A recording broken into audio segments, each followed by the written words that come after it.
And we're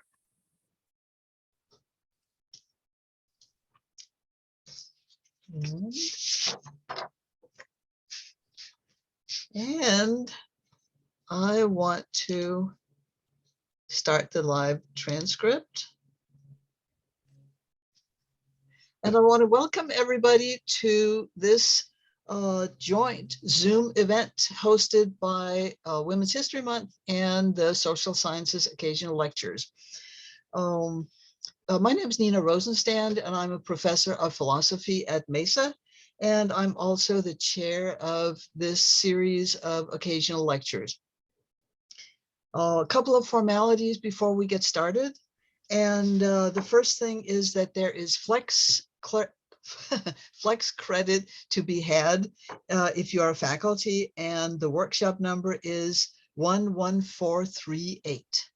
And if you have been to Flex events before, you will know that if you have not enrolled yet, then do it before midnight tonight.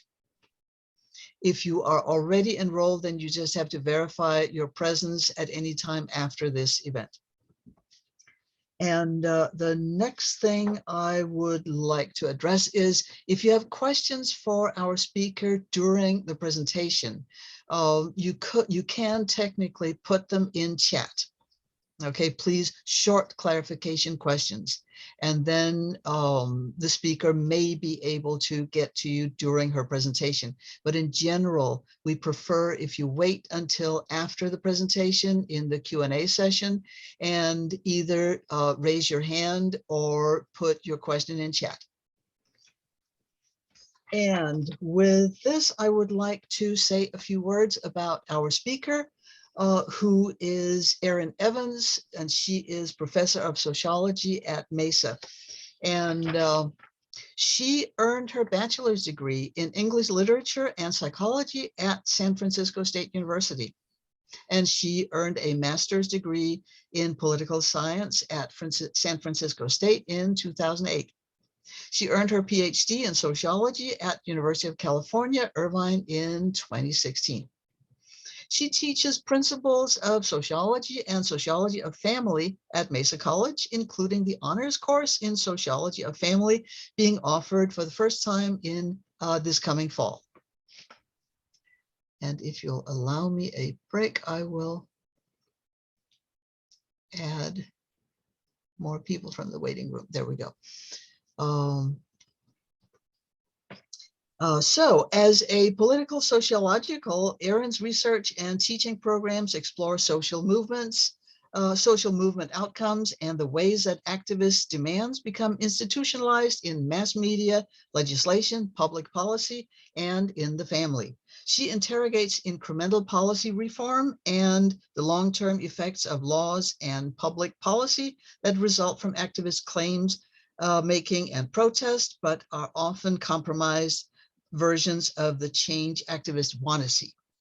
Dr. Evans' research has been published in journals like Social Movement Studies, Sociological Perspectives, and Society and Animals, and in edited volumes like the one featured in her talk today, Like an Animal, Critical Animal Studies, Approaches to Borders, Displacement, and Otherings.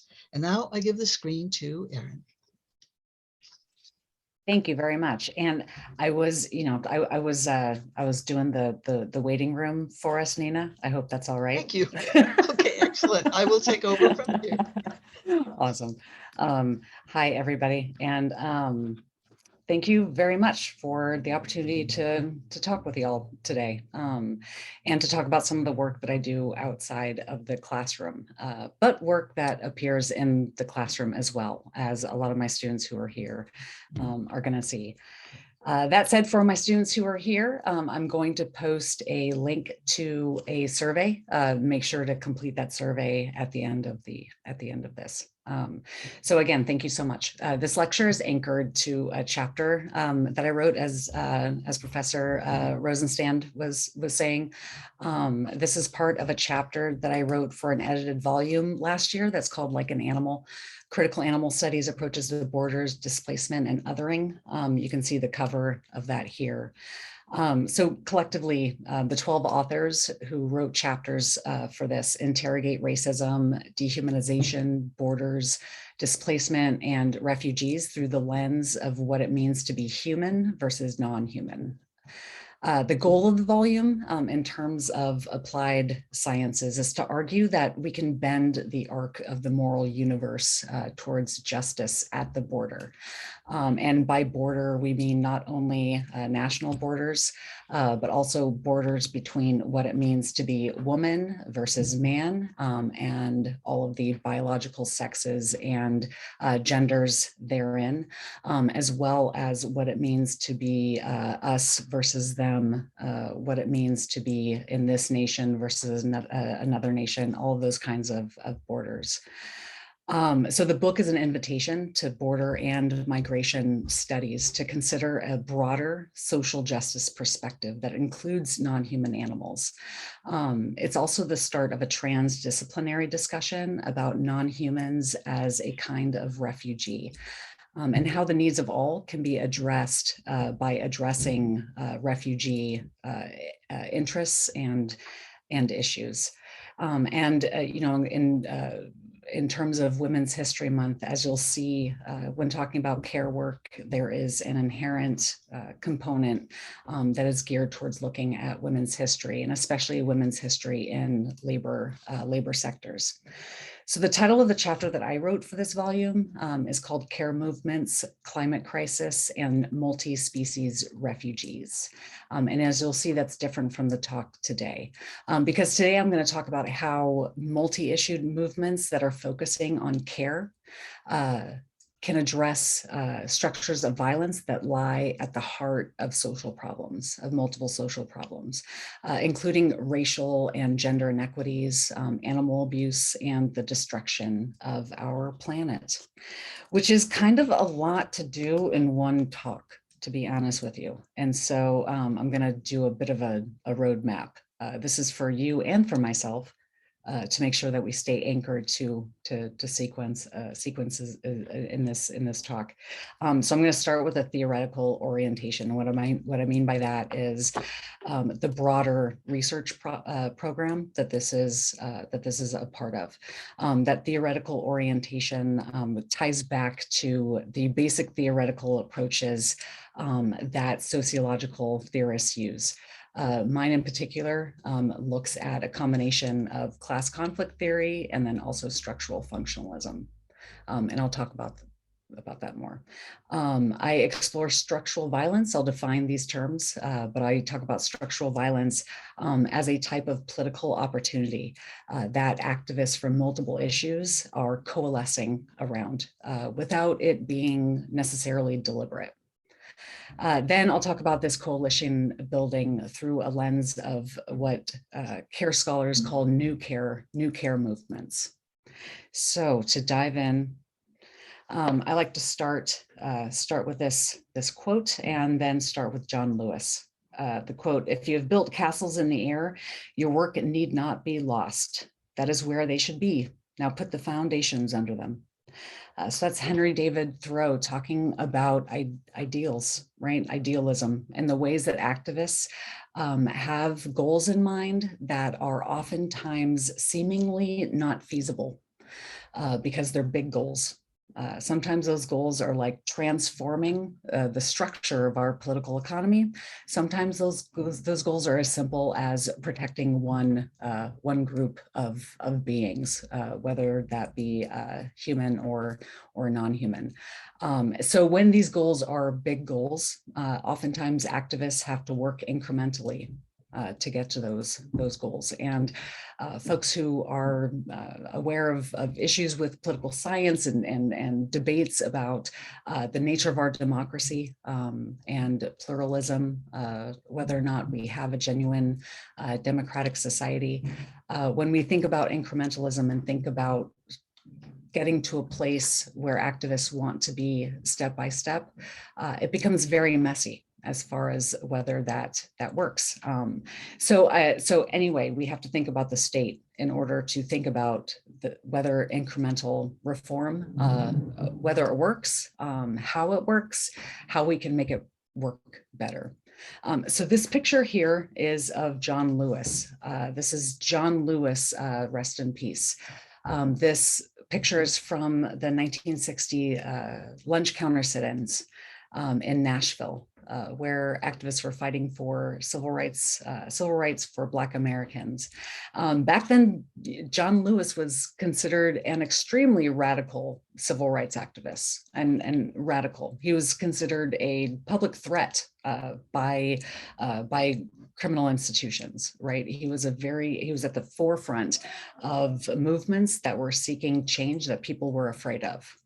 And so this is a picture of him here getting arrested. You can see a crowd behind him that looks pretty hostile. And again, he was an activist who was considered to be radical, right? And then if you fast forward to 2011, this is a picture of John Lewis after he was elected a member of Congress. And this is him at an Occupy Wall Street encampment. This is an encampment from Occupy Wall Street in Washington, D.C. For those of you who are young enough to not remember Occupy Wall Street, which makes me kind of sad to think that that was so long ago, but it feels like yesterday. Feels like yesterday.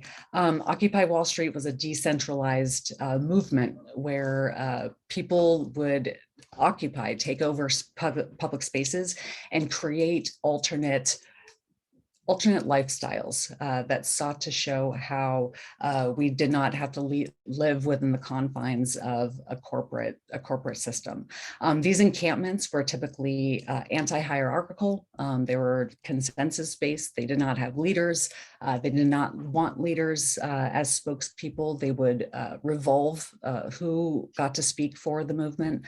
And when John Lewis came to the encampment in 2011,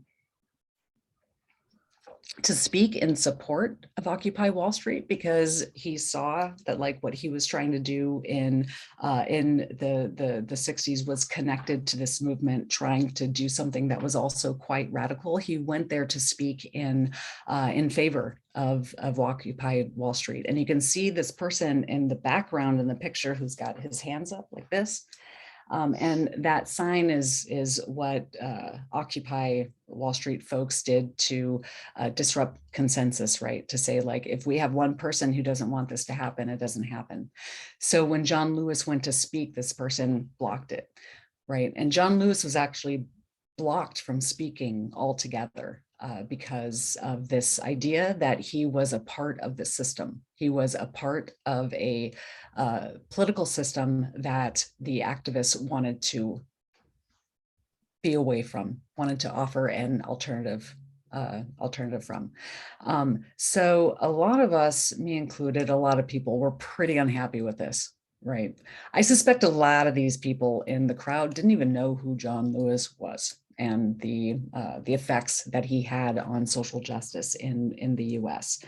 But that said, I use this example because we have this juxtaposition or a comparison between John Lewis as radical, anti-state almost activist to a person who's a member of the state and is rejected from a movement. Then you go another step, and we see John Lewis in 2016 when following the Orlando Pulse shooting in 2016 when Democrats introduced gun control legislation and Republicans refused to even vote on this legislative effort. John Lewis spearheaded an act of civil disobedience within Congress, right, where he staged a sit-in. Multiple Democrats joined him, and this was an act of protest that happened inside of the state. This is a state of affairs, this sequence, this trajectory that one person took is a characteristic of a very unique political system that we have here in the US, right, where you have a person who is historically functioning outside of the state, extra institutionally, right, engaging in protests that is not institutionalized, going to becoming a part of this institution and being rejected from protest as a result of being a part of the institution, to being a part of this institution and bringing protest into it. So this, like, again, this trajectory reflects a unique state that we have in the US that is very important for activists to understand. So I use a perspective that is called political opportunity structures. I am interested in, again, in the ways that activists make change to the state. And in order to understand how activists make changes to the state, you have to understand what it is that activists are responding to. So this theory argues that the relative openness or closure of political process to civil influence determines patterns of what activists do. It determines what activists decide to do, the tactics that they decide to engage in, the strategies that guide those tactics, and also the outcomes of those social movements.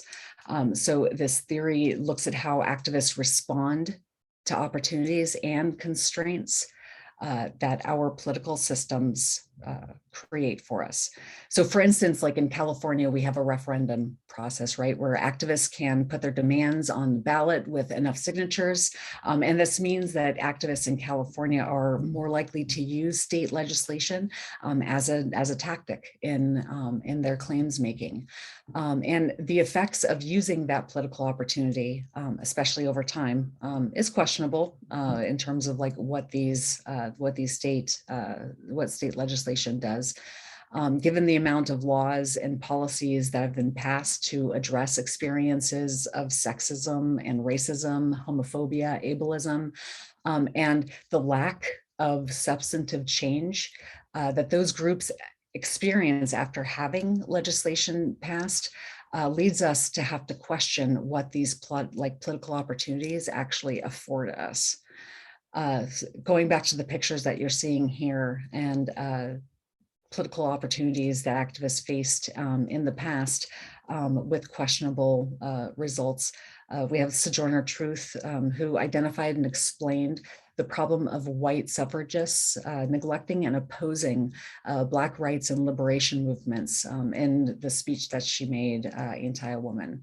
And also Ida B. Wells, famous sociologist that you also see here. She was also someone working for the women's right to vote, but also for Black rights and liberation. And she was excluded from the movement for women's right to vote. While the part of the movement that we oftentimes hear about was predominantly white and upper class, and while that part of the suffragist movement is oftentimes highlighted in popular media and such, in actuality, there was a concurrent movement of Black and brown women whose mobilization looked different because it was based on their positionality within a shared political context. Right, this political context was more closed off to Black and brown women, which means that their mobilization, their activism looked different.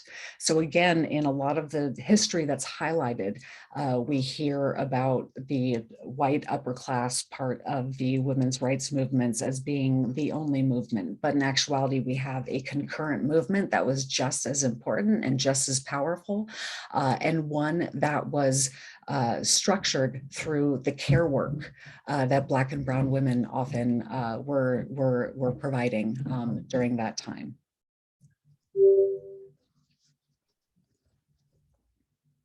So I want to talk about, again, this broader theoretical perspective I have that looks at the very foundations of our political system, which is the Constitution. So again, I anchor my analysis to US movements and their response to very basic structures of institutions. Our Constitution in the US is super vague, super short. It's one of the shortest in the world. If you look at like the Constitution for Switzerland, like that sucker is like that big, and then the U.S. Constitution is much shorter. To understand the U.S. Constitution, you have to understand the Federalist Papers, right? The papers that were written while the Constitution was going through the process of being approved or ratified by the states. The Federalist Papers were written as a pamphlet or a rationale and offering reasons why people should ratify and approve the Constitution. And the one part of the Federalist Papers that I home in on is this one from Federalist Paper number 10 by Madison. This quote says, "But the most common and durable sources of factions has been the various and unequal distribution of property. The regulation of these varying and interfering interests forms the principal task of modern legislation. The inference to which we are brought is that the causes of faction cannot be removed, and that relief is only to be sought in the means of controlling its effects."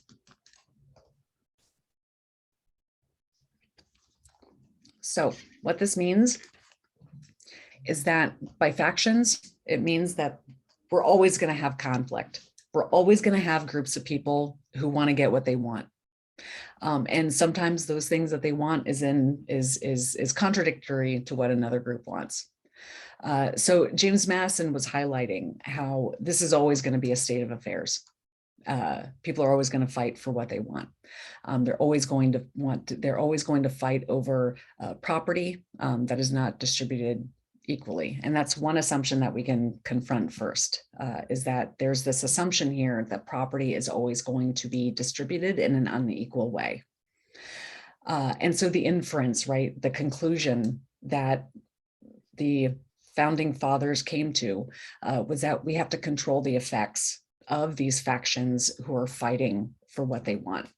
And this came after the Articles of the Confederation failed as a result of uprisings by dispossessed peasants and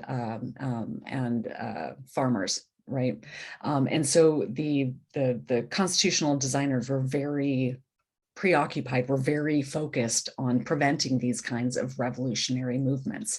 And the way that they confronted it, or the way that they tempered this tendency for revolutionary uprisings, was to create a system that allowed people to participate in controlled and small ways. And we call this some scholars call this the 5 Fs, where you fraction you fraction up people's groupings, you filter their interests, or you filter them to like eliminate the passion that people feel, and other measures that make people feel effective and make people be a part of decision making, but in very slow and incremental ways. And what this leads us to is to question the effects of this mobilizing when activists use this system that is designed to only offer incremental gains, and also to question what activists need in order to persist in making claims. So what this is called is institutionalized dissent, right? Dissent, and dissent meaning wanting to go against a status quo, right? So we have forms of our institutions are designed to make it so that people can express their dissent in through our systems. So for instance, the Bill of Rights, and having the freedom of speech, the freedom to associate, these freedoms are meant to say that people have a right to resist and dissent, right? But that dissent is carefully filtered through a system. So disagreement is a part of the system, and institutions are made to be a platform for fighting. So failure and success of movements, including women's rights movements, including climate change movements, the idea of failure versus success becomes problematized by this system, because what it is to succeed, if you get a law passed that has questionable effects, that isn't implemented the way you want it to be, does that mean success or does that mean failure? And so these four items, these four ways of operationalizing success versus failure is what social movement scholars use to, as opposed to saying good or bad, say what are the effects, what are actually happening on the ground. So we have incorporation, where activists are brought into institutions. So we see this with with the climate justice movement and the creation of the Environmental Protection Agency. You have this federal agency that has incorporated the interests of activists. But with incorporation comes the risk of co-optation, and that is where the tendency for states to water down what activists want brings up the risk of co-opting a movement's demands into symbolic gains. Right. And so, for instance, like the EPA and political leaders can say over and over again that they care about the environment, but in reality are making decisions that make it easier to have the environment be exploited. Repression is a response to movements by the state that is a more direct quashing of movements. In the US, we have less overt forms of repression, unless you have protests that get labeled as riots, which is when you start seeing military and such. And there's other forms of repression as well. Like you could look at the ongoing mass incarceration of Black and brown groups and over policing of Black and brown communities as being less overt forms of repression. And then you have institutional change, which is actually the best case scenario. Right, institutional change means that you're taking institutions that guide us, whether it be the family, whether it be political systems, whether it be mass media, and you are changing those institutions to get you to a place where you want. And this institutional change is what a lot of my research focuses on, and is what I use to look at the forms of change that actually challenge structures in place that reproduce problems that we're trying to address, and then forms of institutional change that actually block further activism. So based on this research I've done so far, this is kind of a map of what previous research has some arguments that I've made in previous work.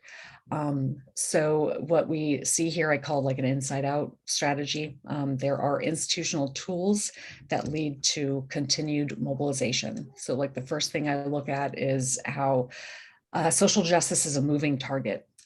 It's a moving target. We are always going to find ways that we are being crappy as a society. I think of how in the early 2000s, I saw myself as being just the most radical at the forefront of LGBTQI plus issues, right? And then I was in a class and had a student who had a huge button that said, "Ask me my PGP." PGP back then referred to preferred gender pronouns. That's an antiquated term now. But this student had a big button that said that, and throughout the first half of the semester I was misgendering this person over and over and over again, and this student had to come up to me and say, "Hey, do you know what this button means that's about this big?" And this student educated me about about non-binary gender and such. So I use that as an example of how, because social justice is a moving target, what's most important to movements is that they have the tools to continue mobilization, even after they get what is seemingly a success or or when they seemingly fail. So effective political tools are only those that provide for continued mobilization, or that make mobilization easier and more effective. Electoral politics are really great vehicles for mobilizing, for instance. But substance change to social structures are questionable when you don't have insiders. Okay, so also with I'm sorry, let me go back to mass media, with institutional tools and mass media. With mass media, the ways that activists can most effectively get their interests put into media outlets is by being decentralized, meaning having a lot of different groups of the same movement that are all functioning in different ways and are functioning to be modular or different, right? In that way, they can respond to conditions that are unique to that environment. The second part is law and policy. And this is where some of the laws and policies that are the most effective are those that create decision-making bodies that have oversight. So for instance, the EPA. The EPA is an oversight body that has a lot of leverage, not so much in terms of giving out money. When you in San Diego, we have the police commission that's being debated upon right now and created. And with that oversight body, they not only have this power to subpoena when questions of police brutality come up, but there's also proposals to give them leverage over money to make it so that they can control the amount of funding that goes into police. In addition to that, you have the power of insiders, or having insiders in these oversight bodies who can disrupt patterns within those institutions. And then going into the continued mobilization, some of the ways that these institutional tools help continued mobilization is by making it so organizations can get diversified. You can have a lot of different organizations doing different things. Institutionalized insider disruption and power of hypocrisy. Again, that refers to how when you have insiders inside of oversight bodies, they're the ones who can call out when something is not happening the way the public thinks it should be happening, and are able to disrupt those patterns. And finally, what is most relevant to this talk is the idea of rights-based versus protective-based legislation and policy. So by rights-based, so actually, let me explain protective-based. So protective-based policies refer to things like establishing employment discrimination policies, right? Like making it mandating that there be equal employment opportunities offered through each institution and through federal and state law. And that's a protective-based legislation. It's meant to kind of think of like the state as protecting that group. Whereas you have rights-based policies, and these are laws and policies that give a blanket a right to something to people. And I'm going to use this to talk about the right to care and care movements. So this is the move I'm going to make to talking about care work and care movements. Care work is pretty intuitive. What I mean by intuitive is that we all know what care work is, or we've all experienced care work at least. Care works are types of labor that provide basic needs to people. This can be childcare, it can be domestic work, nursing, teaching. Those are the most common examples of care work. And there's distinctions that we need to make when talking about caring labor. But the main distinction I'm going to make is between paid care work and unpaid care work. So paid care work, again, are things like teaching, nursing, these professions that you can get money for. Unpaid care work are things that happen within the home, within the family, if you will. Things also like childcare, things like food preparation, cleaning. These are forms of care work that are absolutely imperative to the basic functionings of society. But these forms of care work are oftentimes devalued and unvalued, as we see with how these forms of work that happen within the home go without any kind of compensation at all. Now, some of these forms of care work are paid and are professionalized in ways that are becoming more and more prestigious, right? Like we see this with nursing. Nursing, nurses are still on a broad level underpaid and undervalued. Hospitals and hospital settings are the most unsafe, we're deemed the most unsafe workplace of any workplace. You can see this in ERs, also in terms of like having to lift a lot, having to lift and bend over. So again, nursing, it's changing in terms of being paid, it's starting to be paid more, starting to get more prestige, but compared to other forms of labor or forms of labor that aren't considered care work, this form of labor is undervalued. So care workers are unique because, again, they're in this place where they are on one hand, they are necessary and they are devalued. So I want to talk about some of the effects of this positionality of care workers. And I'm going to unpack this a bit now, but care workers are in this place where they not only witness forms of social inequities or the effects of structural violence, they witness it, they experience it as being workers who are undervalued, and they participate in it. They contribute to forms of inequities, not because they want to, but because they're oftentimes put in a position where they have to.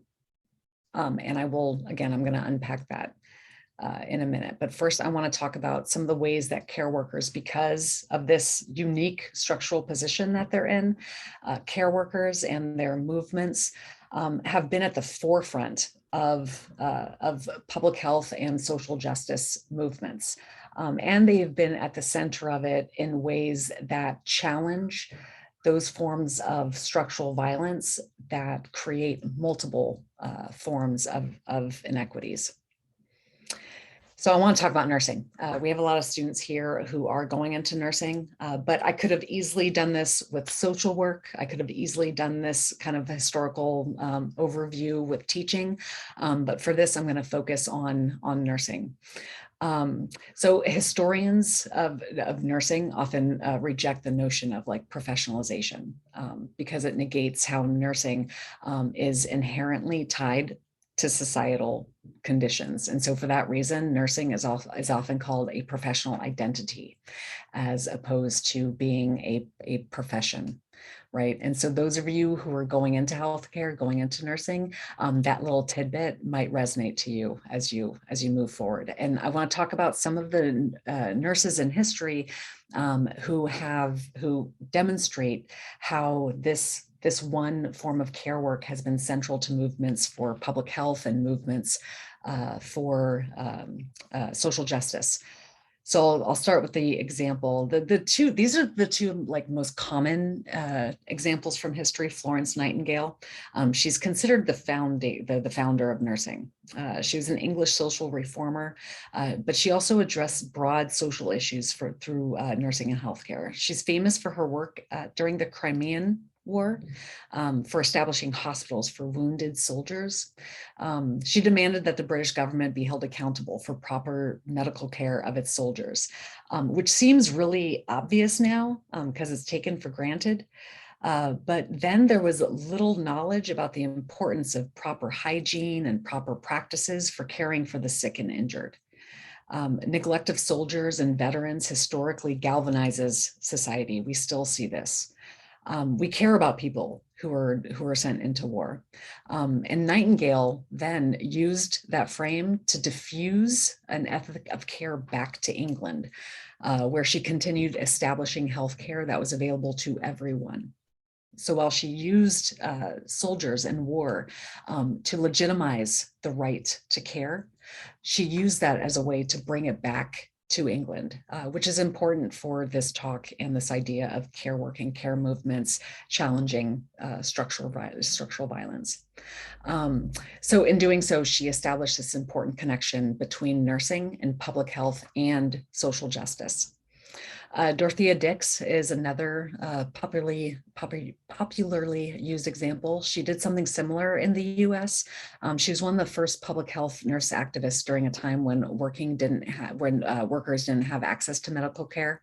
It was her activism was one of the major factors in the creation of publicly available healthcare, especially for folks who were mentally ill, folks who were indigent. She herself came from a family where her father suffered from alcoholism and worked as an itinerant laborer. During the Civil War, she ran a nursing unit and took on wartime physicians, eventually wartime physicians to prevent erratic hiring and firing of nurses, and insisted on staffed, trained female nurses. So she paved the way for modern hospital care. The new barrack style hospitals that we see actually came from wartime. So these two individuals are just one of many who connected up care work and caring for the sick and injured to public health and to issues of social justice and ways that inequity, especially economic inequity, can lead to public health crises. But I really want to highlight nurses like Mary Eliza Mahoney, who are not talked about as often. Mahoney was the first Black woman to complete nursing training in 1879. She did work in public health, voting rights. She started the National Association for Colored Graduate Nurses. During this time of explicit segregation, she kept her attention on her community, including advocating for Black women in nursing programs, work at local shelters, and medical providers for Black Americans. This is, again, just one person in a lineage of Black women who worked as nurses before Mahoney was licensed and had a huge impact on public health. But we don't hear as much about them. So for instance, Susie King Taylor, and also Betty Smith Williams, who founded the National Black Nurses Association. So these are, again, our groups who connected health and connected care work, and also connected issues of the environment in terms of looking at how pollution affected individuals' health, connected that up with broader social justice issues. And so we have this lineage going on to today.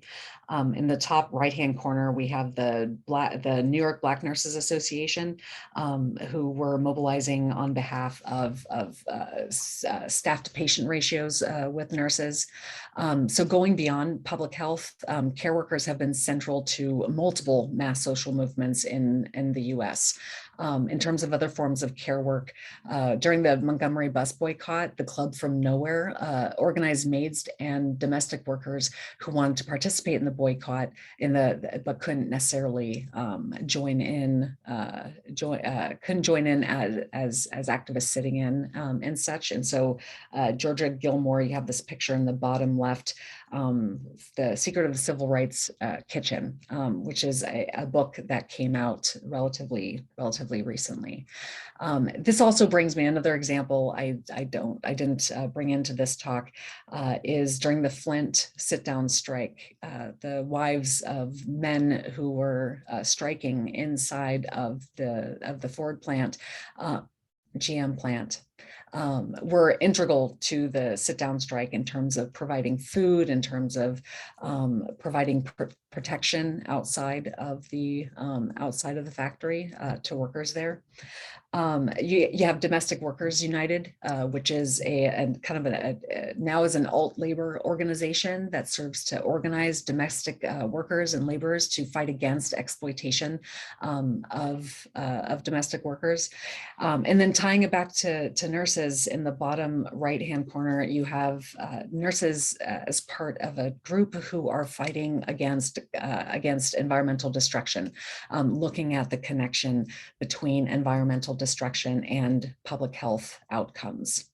And these care workers do this coalition building and this multi-issued mobilizing that's happening is in response to a singular form of structural violence that serves to deprive care from people.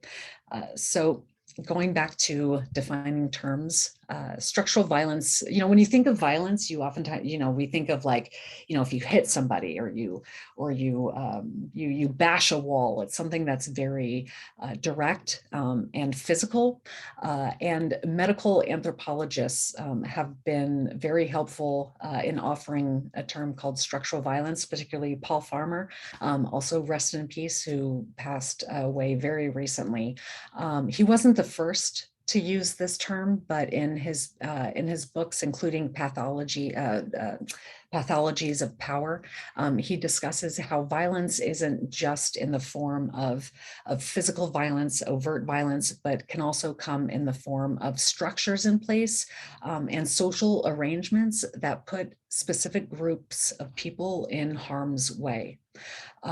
So again, care workers are at the front lines of seeing the effects of forms of structural violence, like lack of access to healthcare, like environmental racism, where production of industrial pollutants disproportionately affects Black and Brown communities. Like the gender wage gap, which puts women at a disadvantaged place in the labor force. So these forms of structural violence, again, can be these shared grievances between groups that offer potential for coalition building, which is super exciting and positive. I always have to stop somewhere in my talks and be like, okay, it's not all doom and gloom. There are some good things happening as well. One of which, again, are always I love my nurses. I love my nurses. My students know I love nurses. I worked at a nurses union pretty recently for a couple years, and I worked at a nurses union that really did this analytical work of showing how public health is not just about your biological health, is not just about your own individual lifestyle, that health is about the collective health of a society, and to have that, you have to address the roots of problems like environmental destruction, like sexism, racial inequalities. And here you have on the left, nurses from National Nurses United who were at the protests against the Dakota Access Pipeline. When the water protectors were standing against the Dakota Access Pipeline, nurses came to the encampment and participated.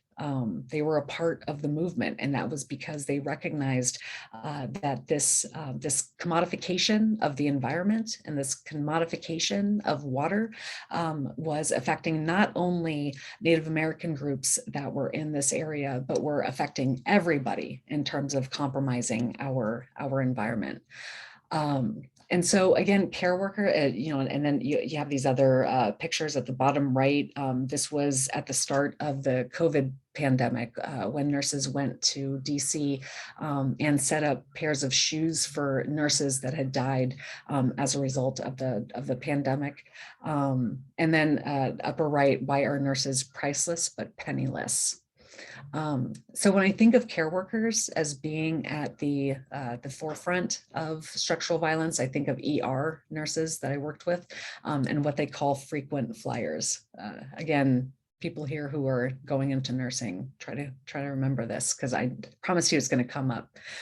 Patients who are repeatedly enter ER are called frequent flyers by nurses. At the bedside, nurses are put in a position where they have to treat what are actually social problems. They have to treat at an individual level what are actually the effects of social problems like drug addiction, lack of access to housing.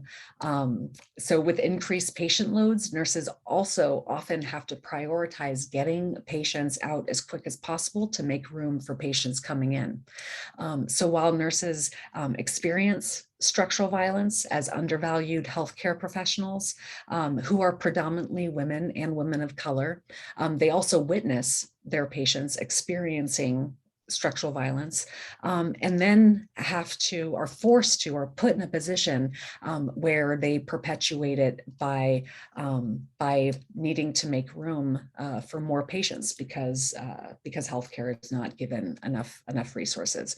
So that's just one example of care workers experiencing, witnessing, and then without wanting to perpetuating forms of structural violence. And again, that positionality puts nurses and teachers who are in the same position. Teachers also, see the effects of structural violence and inadvertently perpetuate it, through things like grading systems, through things like all the different ways that education systems are set up in ways that reproduce social problems.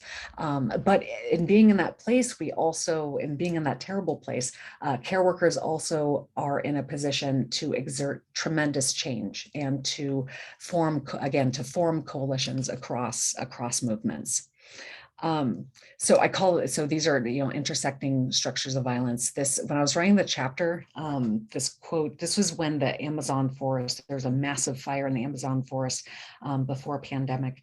And a group called Rising Tide put this quote out on social media. The wrong Amazon is burning, the wrong ice is melting. So care movements challenge neoliberal structures that disproportionately put specific groups in harm's way, including women, the global working class, non-human animals, and our shared social environment. And I'm already going over time a bit, so I'm going to jump into another facet, which is animal advocacy, and trying to make these connections. So animal advocacy is also structurally embedded through care work in terms of the meat and dairy industry. So in these pictures, these are from Smithfield, which is a massive meat producer. And this picture in the upper left, you have like old McDonald's farm. And over time with industrialization, you have this push to create industrialized production of meat, leading to what you see below old McDonald's farm, which is factory farming, where hyper exploited workers are in dangerous working conditions, performing work that is dehumanizing to themselves and obviously to the animals, if you will. So these workers, so in terms of food production, what was once old McDonald's farm is now McDonald's Incorporated, where forests are clear cut for grazing and cows are treated like objects who don't feel pain. They're like meat machines, and they're killed by workers who are also treated like machines. And U.S. animal agriculture, we're the largest employer of undocumented immigrants is meat production, and many of these immigrants are forced to migrate due to climate change events in their country of origin. Undocumented immigrants are in demand in factory farms because they are economically and legally vulnerable, and because of that, less likely to be able to fight back. But that is changing, as you see in the photo on the right, where at Smithfield you had uprisings of workers fighting for their own rights. So before factory farms, we had family farms, right, where farmers knew each animal, maybe even felt sad when the animals were killed. That was a type of care work right? Farmers were a type of care worker. But then with the development of economies of scale, competitive and growth-oriented economies, businesses have to constantly increase production, right? And decrease overhead.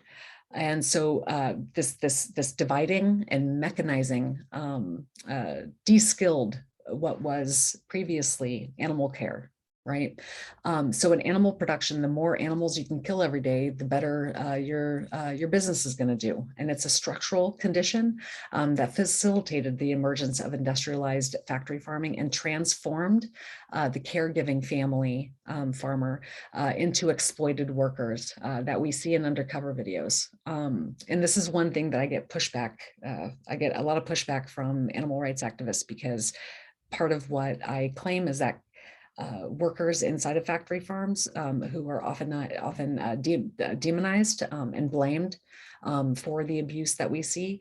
Those workers are part of the abuse. They are themselves being abused by structures of violence. So these workers, as opposed to giving care to animals, they're put in these positions of being hyper exploited and abused. But also put in a position where in rising up, in forming movements, as we saw during pandemic, when we forced them to work in factory farms where they were getting sick. We see this potential for care workers to resist and to resist in direct challenge to root structures causing the reproduction of some of these problems. So yeah, again, the chapter that I wrote, if you're interested in reading that, it will be a bit more cohesive than this talk. I would be happy to send that out to you. And again, multi-issue new care movements refers to these movements that are increasingly multi-issued, where instead of just focusing on climate action or just focusing on women's rights or just focusing on workers' rights, you have movements that are looking at the structures that create all of these social problems through a structural deprivation of care, where when care is taken away, when care is made impossible, you have care workers who rise up in response to that political opportunity structure, if you will.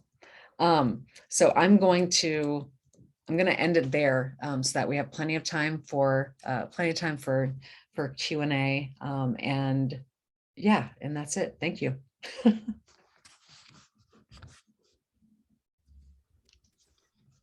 Oh man, that was too much talking. Talking for that long is hard.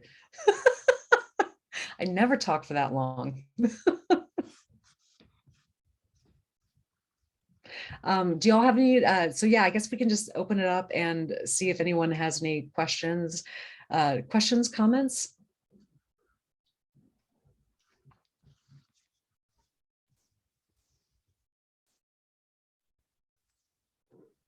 Do we have to fill out a form?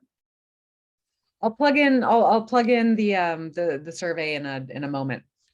I really loved hearing your point of view about how the workers are just as much victims as the animals are, because it's so true, because they're undocumented and they basically have no choice, and they're being taken advantage of, and they have no voice. And it's just a horrible, horrible situation for all in that scenario, and for the families associated with those workers too. But I appreciate you pointing that out. That was awesome to view it in that sense and see it in those eyes, you know. I appreciate that. I think that's the part of this, the part of the chapter that I wrote, and the part, like I've done this presentation at a conference, and then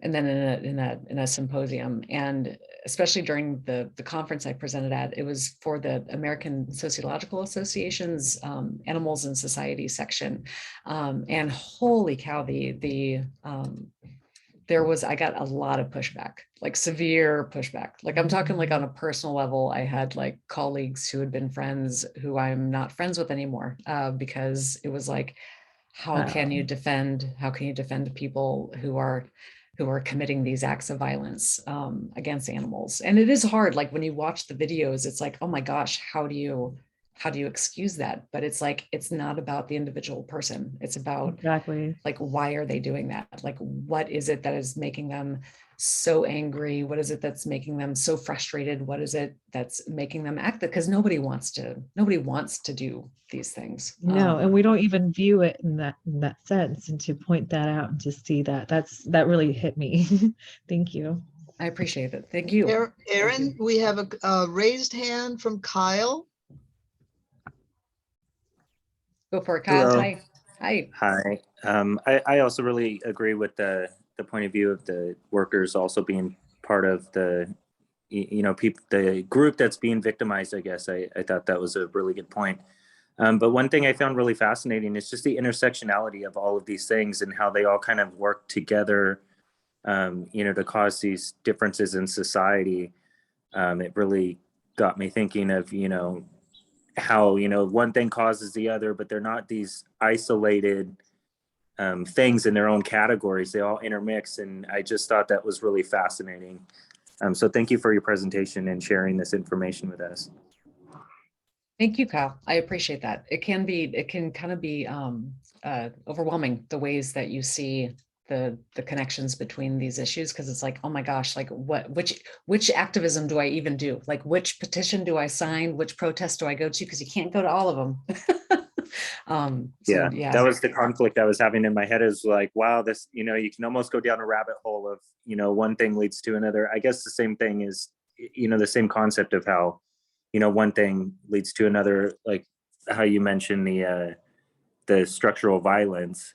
It's kind of like the same concept of, where do I help, and where does that, where do I draw that line for myself where I can't help anymore? And then finding that balance of, this is something I can do, but I'd like to be involved in this, and not kind of, I guess there's a conflict of not taking on too much to where you're not really putting yourself into it and not really actually making the differences you want to. It's really confusing. I agree. Yeah, for sure. We have a raised hand from Christina Sanchez. Hi, Erin. Thank you. Hello, my sociologist comrade. Great presentation. You had me thinking about so many things, and kind of to the students' point, I was really thinking about the connection. You kind of briefly talked about teachers, and specifically I was thinking about K through 12 teachers, especially as a mom who has a kid who's going through the system, going through it right now. And during, the pandemic, and I think even before this, there's a trend of burnout and high rates of turnover. And I was thinking about if you've come across kind of elements of your research where they've looked at, like, even within, meat factories or nursing, that reasons for that burnout or turnover could be linked to like kind of elements of structural violence. Is that maybe kind of part of what some of these kind of workers have actually talked about? Oh gosh, that is such a good, I mean, what a great like focus group project that would be. You think I'm kidding? For sure. Like, I mean, I think burnout, oh gosh. When we think of burnout, it's like, it's such a simple concept that everyone understands. And yet it comes from so many different places that we don't understand. Where it's like, is burnout coming from having to give emotional labor constantly and not realizing, like, this is a lot of emotional labor. I need to see somebody or talk to someone. Or just, is it like the amount of being like underpaid? Like that is also something that will cause burnout. There's all these causes of it that we don't understand. The burnout literature that I know of, at least that I am familiar with myself, is related to activist burnout, and a lot of that is emotional labor oriented, where it's like the amount of emotional labor and secondary, I forget the term they're using now. What's the term for the secondary PTSD? Like the thing where it's like where you're exposed to bad things over and over again, and then you end up experiencing like PTSD symptoms as a result of it. Trauma? It's like trauma. It's like secondary trauma, or like, tangential, I'm forgetting the name for it, but it's social workers experience it, activists. Yeah, it's a type of trauma that you experience by being invested in other people's experience of that trauma, if that makes sense. So yeah, that's what I mostly am aware of. Secondary traumatic stress. Is that the name? Oh, okay, Jason. That makes that's the term you've heard that term used? Yes, ma'am. Yeah. Is that okay? Good. I'm glad my memory was okay. But so secondary traumatic stress. Great, thank you. Thank you. And also really quick, because I know some folks have to go, but I'm going to plug in the so this is just for my students who to get recorded being here. That's the very quick survey that you can fill out. Shannon, did you have a question? Yeah, so I was kind of going back to what you said about the different types of like basically just giving us breadcrumbs as far as like change and then institutional actual change. Do you think that there really is an opportunity for real changes through policy, or do you think that it would be more influential to just like tear down certain systems and just completely rebuild like foundations because they're so ingrained? That's a huge, oh gosh, Shannon, that's usually, I mean, that is literally, I mean, there are so many dissertations on that.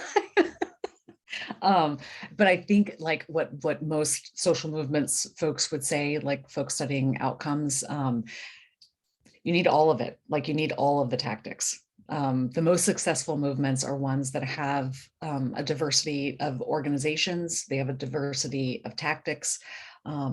And so this multi-tactical approach is really the most effective way to get to change, because it's like, I mean, a lot of people don't want to take, I mean, the system is working pretty well for a lot of people.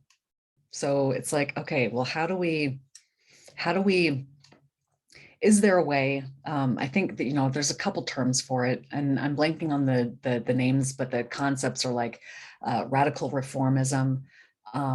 There's, oh God, there's another term, but it's this idea that you can find routes of institutional change that are subversive to what is in place. So for instance, like some folks look at how creating public programs that are not means-based. So what I mean by that is like there are welfare programs where you have to prove that you are this in need to get like help, and you have to prove that you are looking for work. You have to prove that. And then there's public programs that are for everybody, like K through 12 education is for everyone. Now, if those public programs worked the way they should, which is unlike K through 12 systems where rich neighborhoods get richer like systems, if those programs were actually distributed equally, there are like political scientists and political sociologists who would argue that kind of structural shift is subversive to what is in place, that is making it so that people are incentivized to do bad stuff, to be simple about it. Yeah, it's a big question. That question just drives me nuts, Shannon, to be honest with you. I know, sorry, it was like loaded, but it was just kind of back to what you were saying about just like the structural violence, and like, is it possible to just move out of that, or do we have to like dismantle lots of things? I don't know. No. And by drive me nuts, I mean that I think about that question all the time. I love that people think about that question because it makes me feel like it makes all of us sociologists feel not so alone when other people think of it too. So that's what I meant by drives me nuts. I just mean like, oh my gosh, I don't know. I go back and forth too, like myself, you know, like in terms of my own activism, like the whole reason I went into political science was because I was involved in activism where I was like, I'm not doing anything with the system. The system sucks, and I'm just going to create a different space And then it's like, well, crap, I just got squashed by a system that I don't really understand. I guess I have to work with this system. So yeah, No, I it's appreciate a hard that. one. Thank you.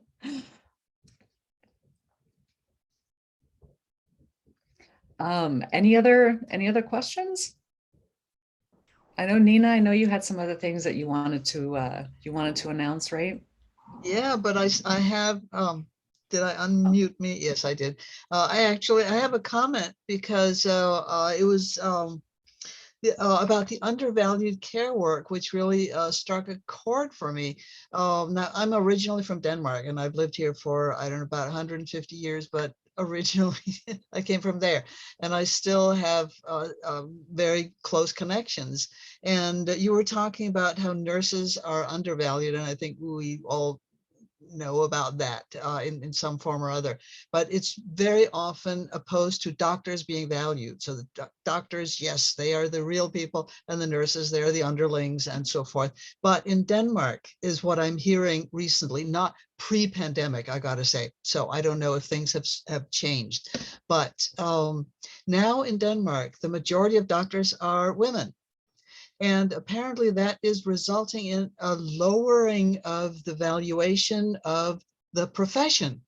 Because if women can do it, it can't be as valuable as if men do it. And I find that absolutely stunning, that instead of raising the women doctors up to the previous level of the prestige of the male doctors, that the profession is now being devalued.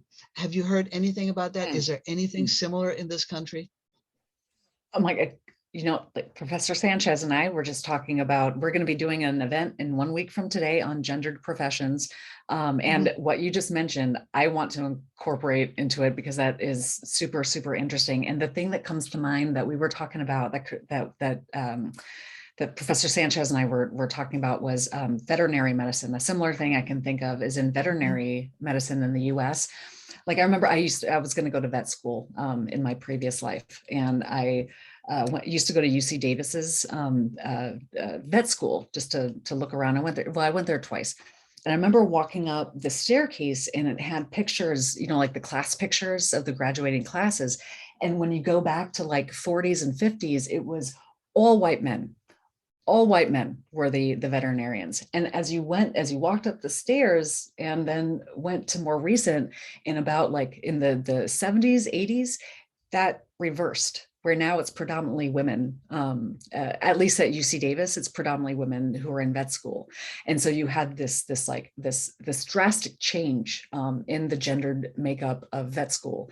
Now, whether or not that reflects on the prestige of veterinary science, I don't know. I know for sure that a lot of the men that graduate as veterinarians go into animal agriculture, as opposed to going into companion animal work. Big animals, small animals. but how is that like in Denmark? Like, how are they seeing that kind of devaluation of doctors? Is it coming out in what female doctors are experiencing, or are they seeing that in like mass media, or like how is that coming out? For me, it's anecdotal. So I'm hearing this from friends who are doctors and women, that overall the profession seems to have lost prestige because of the increase in female doctors. So that's all I can contribute, what I'm hearing. I don't know that, I'm sure there's been studies made, but I wouldn't know about it. So I'm just reporting what my friends are telling me. That's important.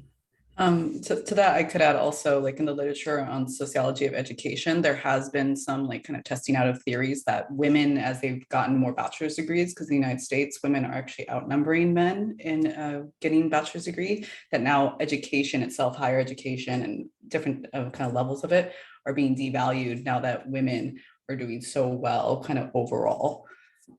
So there is that. And it's like, okay, is that because of, women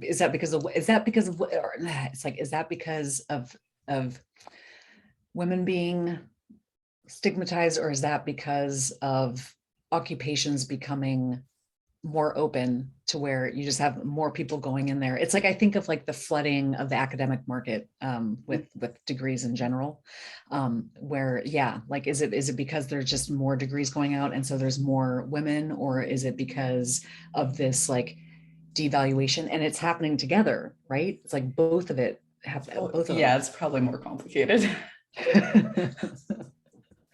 Yeah. Kyle has a hand up. I found that comment about the medicine field in Denmark really, really fascinating, just because I was thinking of the kind of like the gender gap when it comes to wages for jobs. The way that I've understood that is that, I don't believe this, of course, but that women are less capable. So logically, I would think that if a woman,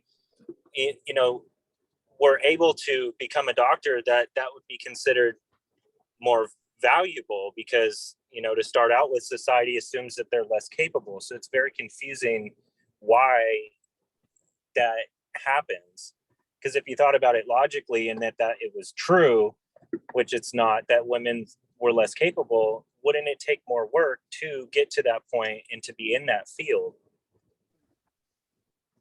Oh, I see what you're saying. I see what you're saying. It's kind of like the thing, oh gosh, whatchamacallit? Yeah, I see what you're saying. It's like when there's a closure, you have to work more to get there. And so you have to be better than everyone else. It's an interesting, comparison. And it's like what research would get us to that place? Like what research would get us to where we would know, okay, is this an issue with the devaluing of women, or the general devaluing of or de-skilling of even the highest valued professions? That's the thing that scares the crap out of me too, is like, what if that's just a symptom of these caring professions like doctors and such, becoming de-skilled, where it's like, okay, well, I can just look that up on WebMD. I don't know. It's a hard one.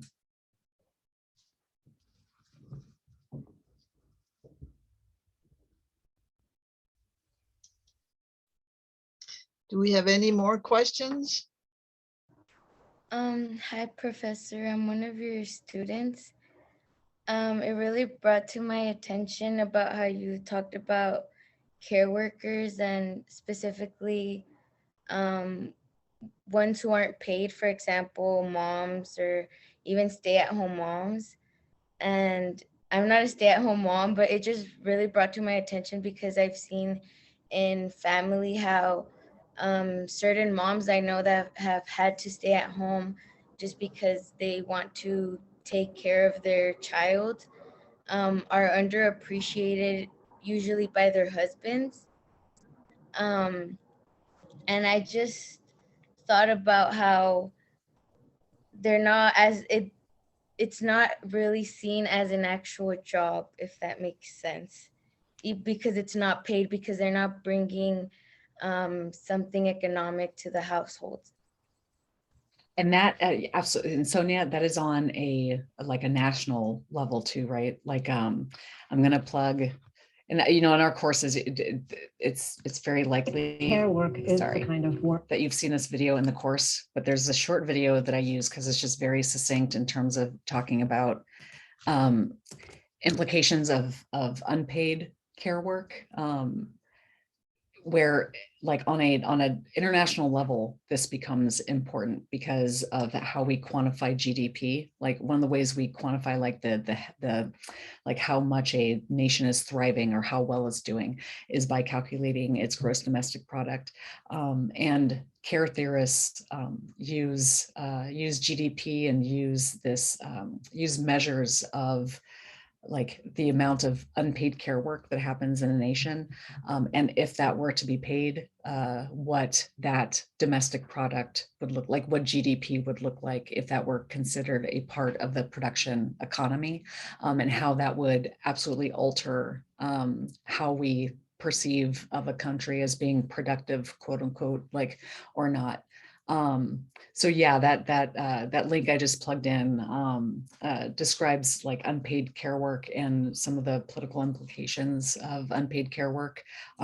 So yeah, that is super. That's a great comment, Sonia. And I think of how also it's like this assumed personal responsibility, right? So like with elderly care, for instance, with elderly care, it is oftentimes just an assumption within the family that the kids or the younger people in the family have to take care of their elderly family members, right?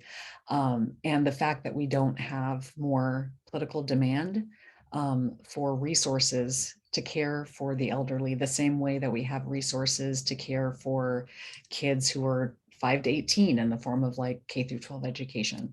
How that lack of political demand is linked up with assumptions of like personal responsibility, right? It's all about you got to be responsible for yourself. You are responsible for your life, for your future, and that notion of personal responsibility becomes problematic when we think about all the forms of constraints that make it more difficult for a lot of people to provide unpaid care work.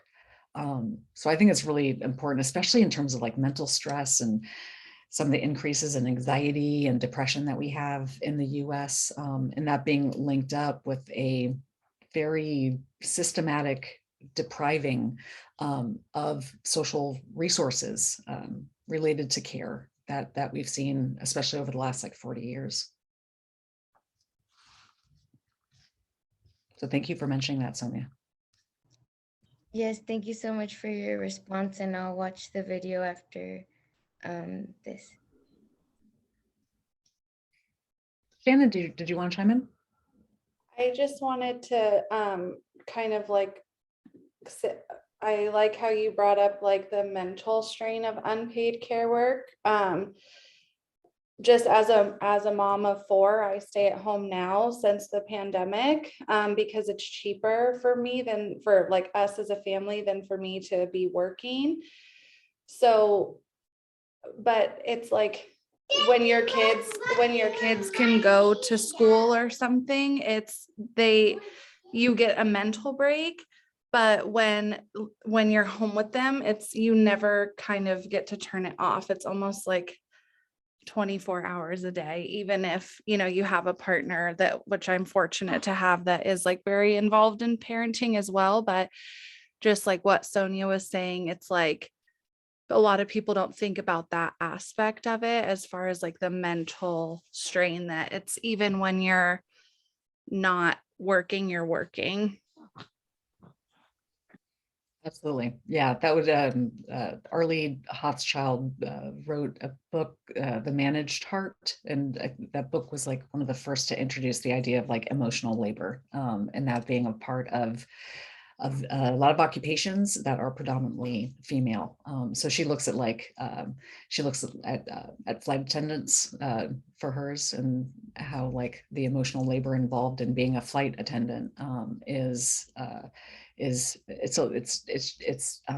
unseen, and it creates I don't want to say burden, because not all emotional labor is awful, right? Like a lot of it's like playing with kids, or like giving care to sick people, or like being like, whatever the case may be, but it is work that's not accounted for. So yeah, I feel like a lot of people, when just that term emotional labor can be kind of validating, right? Where it's like having to always be on emotionally is work. It is work. I also had one more question. What you were talking about reminded me of one of the lessons you gave us on role conflict, I believe. I was thinking, would that apply with, for example, if there's a mom and she's also working a job and she's also doing school at the same time? would role conflict be involved in that, where she can't do all three at the same time or even more? I think so role strain, I think might be a better term for what you're describing. Because remember how like you could see role conflict if it's like you're whatchamacallit. So like during pandemic, this is happening a lot, right? Where like I have a lot of students who are here with their kids, or here with their dogs, or here with their partners, or whoever it is in the house.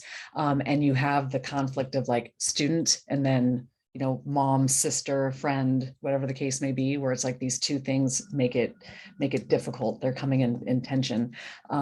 Whereas if you are filling these roles and at the same time and within one role, you have to like, well, I'm a student, but I also have to do homework during a time when I'm supposed to be taking care of a kid. That would be like role strain. That's more like this role is strained because I'm expected to do so much within that one space. But more important, like besides the names of the concepts, what you're describing is definitely a thing, right? Where it's that could be part of emotional labor too, where you're in front of Zoom and you're always stressed about like whoever it is coming into the screen, or your dog yelling, or like whatever it is. And that kind of, we take it for granted, or we think that, or we trivialize it and say like, oh, haha, isn't that funny? But when you're going through that every day as part of your job, that's emotional work. It's emotional labor that we're not accounting for sure. Yeah, thank you so much for explaining the difference. It's helping thank- me get more educated. You're no problem. Thank you for your questions, Sonia. I appreciate it.